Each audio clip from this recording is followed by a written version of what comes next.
Hello and welcome to Firstpost Africa, where we get you the top stories from the continent and from across the world. I'm Joshua Barnes, coming to you live from the Firstpost studios. First, let's take a look at the headlines. South Africa's main cinema houses pull a documentary about US First Lady Melania Trump ahead of its release, with the distributor citing the current climate. This comes amid escalating tensions between Pretoria and Washington. The US announces the resumption of food distribution in Somalia, weeks after the destruction of a US-funded World Food Programme warehouse at Mogadishu's port. This comes amid Trump's growing hostility towards the African nation. Clashes between federal and Tigrayan forces erupt in Ethiopia's northern Tigray region, prompting the suspension of flights.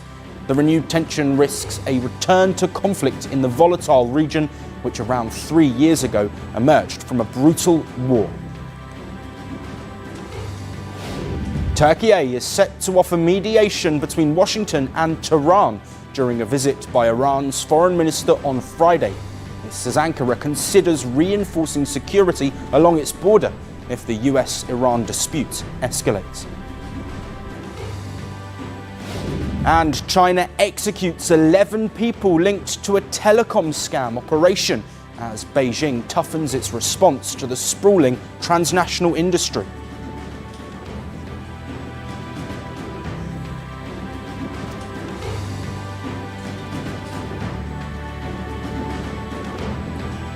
Hello and welcome.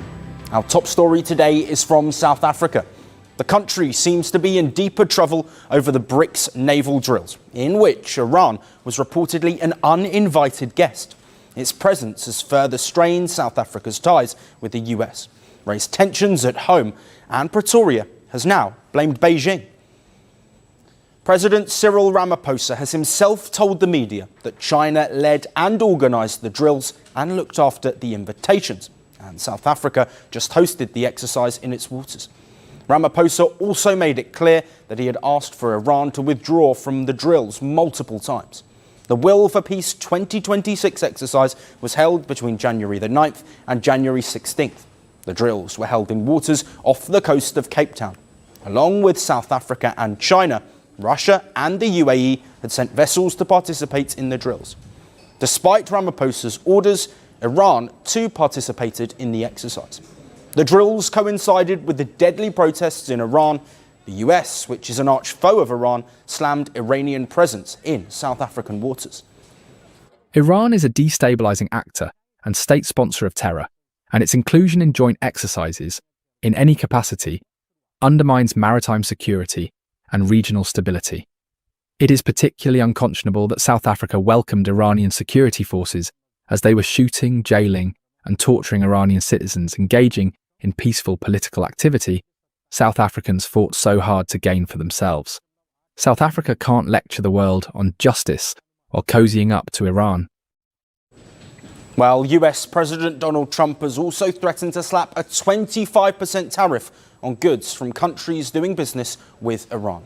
South Africa already faces a 30% US tariff, and it clearly is not in Trump's good books.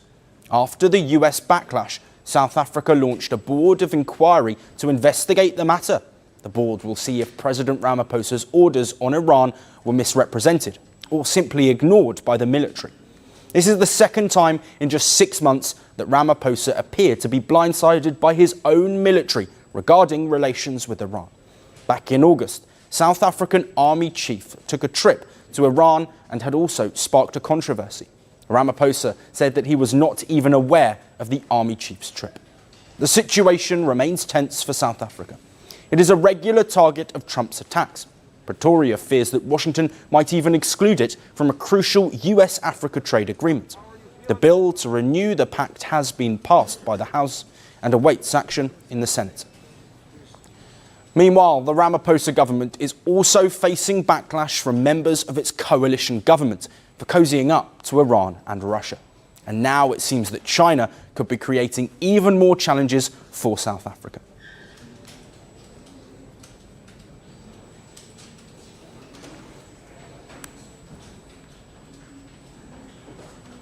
Moving on to the Sahel, Burkina Faso has cleared a major legal hurdle to boost its nuclear partnership with Russia.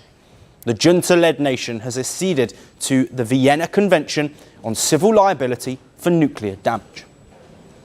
The country's Transitional Legislative Assembly unanimously approved the accession earlier this week.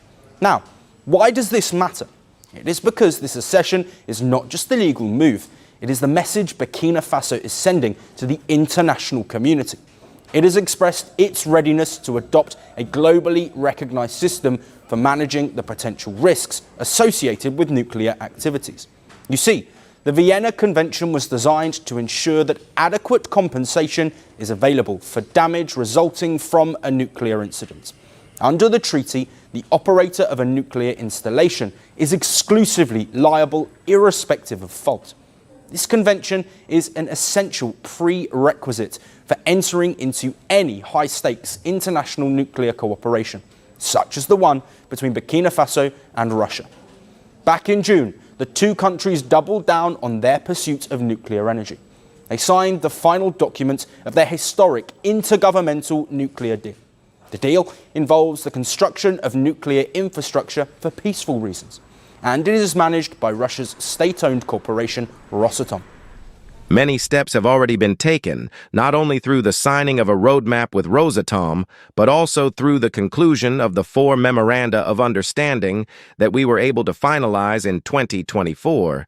The signing opens new prospects for Burkina Faso and marks the end of several steps that had to be followed. So from now on, the way is open in terms of cooperation and the electronuclear program with the Russian Federation. Now, there are 2 main points to note about the nuclear cooperation between Burkina Faso and Russia. Firstly, it is about the African nation's energy needs. Burkina Faso is one of the least electrified countries in the entire world. By joining hands with Russia, it wants to diversify its energy sources. Second, the deal highlights how Russian influence is deepening in the Sahel. After a series of coups from 2020 to 2023, juntas came to power in Burkina Faso, Mali and Niger. These nations walked out of the West African regional bloc ECOWAS, formed their own alliance of Sahel states, swayed away from their former Western allies, including ex-colonizer France, and have been boosting ties with Moscow for security. Back in May, Burkina Faso's junta chief turned President Ibrahim Traoré met Russian President Vladimir Putin in Moscow. The two sides talked about strengthening their military ties. Today, we are united by a common goal, the fight against terrorism and extremism. We will continue to assist the Republic in restoring legality and constitutional order, while contributing to the repression of radical groups that remain in certain regions of Burkina Faso. The war that is imposed on us today, we believe, is just another manifestation of Nazism. Because the terrorism that is present today is not about terrorism, it's imperialism. It is our lands that interest those we fight against. And so, ending this war, having a strong army, and launching the development of our homeland, that is the essence of our struggle. And we are counting on you to especially train our leaders. Coming back to nuclear deals, Russia and Niger have pledged greater cooperation on nuclear energy. Moscow has also announced that it wants to mine Niger's uranium. It is primarily used as fuel in nuclear power plants.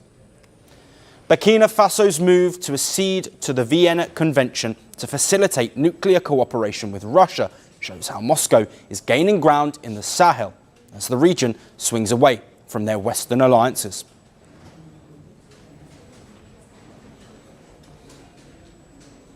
Moving on, civil society groups have sounded the alarm over alleged human rights violations unfolding in Nigeria's largest city. Thousands of residents of the historic Makoko waterfront community in Lagos have been left homeless following large-scale demolitions, and the government is defending their controversial action.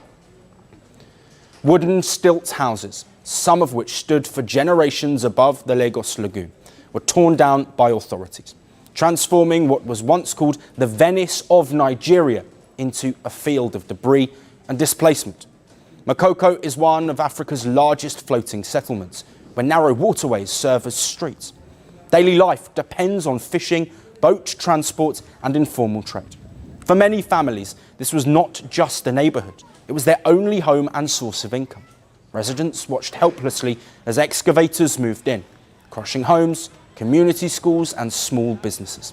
There's no place for us to sleep. We have many children. We were just running. We didn't pick a thing, our properties was damaged. We ran to this place. This is where we sleep now. Can you see? When night comes, we will sleep here. And community leaders and humanitarian groups estimate that at least 10,000 people have lost their homes since demolitions began in late December last year.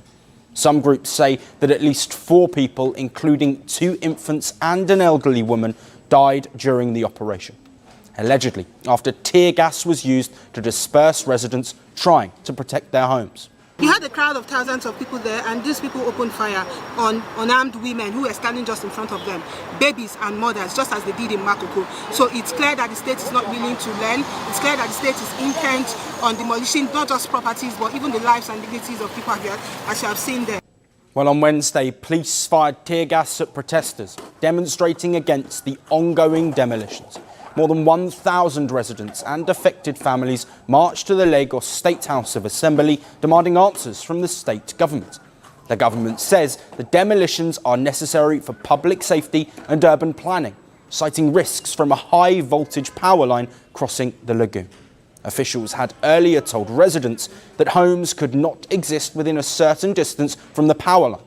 Community leaders say they agreed to comply and marked the approved boundary.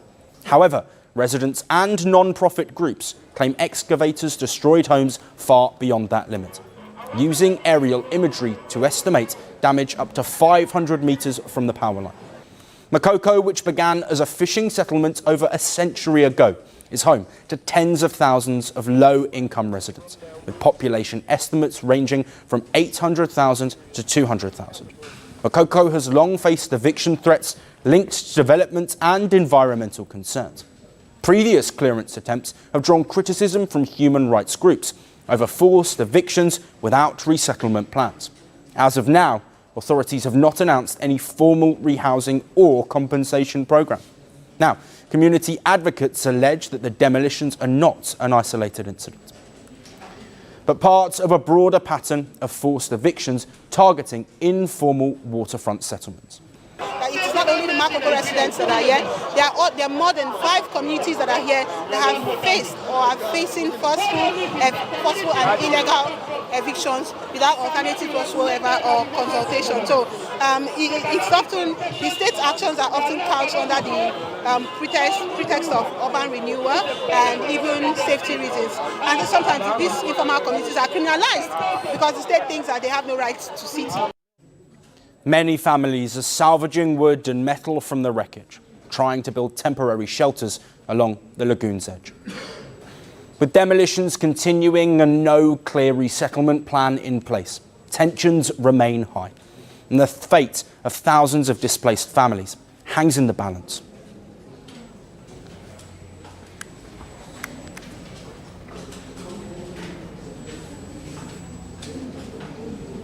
He is arguably the world's most well-known streamer. Whether he is doing Cristiano Ronaldo's goal celebration or literally barking with excitement, IShowSpeed has captured audience across the globe.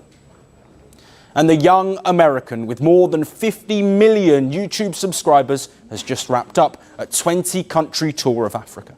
But he is not only taking more fans back to America, the streamer is also getting a Ghanaian passport. 21-year-old streamer IShowSpeed's real name is Darren Watkins Jr. He has become one of the most well-known internet personalities in the world through his in-real-life streams. He is known for doing live stream tours, and the latest in Africa has spanned across a large portion of the continent. The Speed Does Africa tour has been praised by many for showcasing different African cultures to a global audience, while breaking down stereotypes about the continent. Countries he visited over a 28-day period include South Africa, Morocco and Ivory Coast. Speed, as he is often referred to, even celebrated his 21st birthday with a cake in Lagos, Nigeria. And the penultimate leg of the tour was in Ghana. While streaming in the country, Speed told his audience that his mother was from the West African country. He also said that he felt though he was back home. And what followed was an announcement from Ghana's foreign minister. Following our discussions and subsequent confirmation of the irrefutable ties of Speed to Ghana, I am pleased to inform you and our compatriots that the Ministry of Foreign Affairs has approved the issuance of a Ghanaian passport to Speed. Keep making our great nation Ghana and our beloved African continent proud.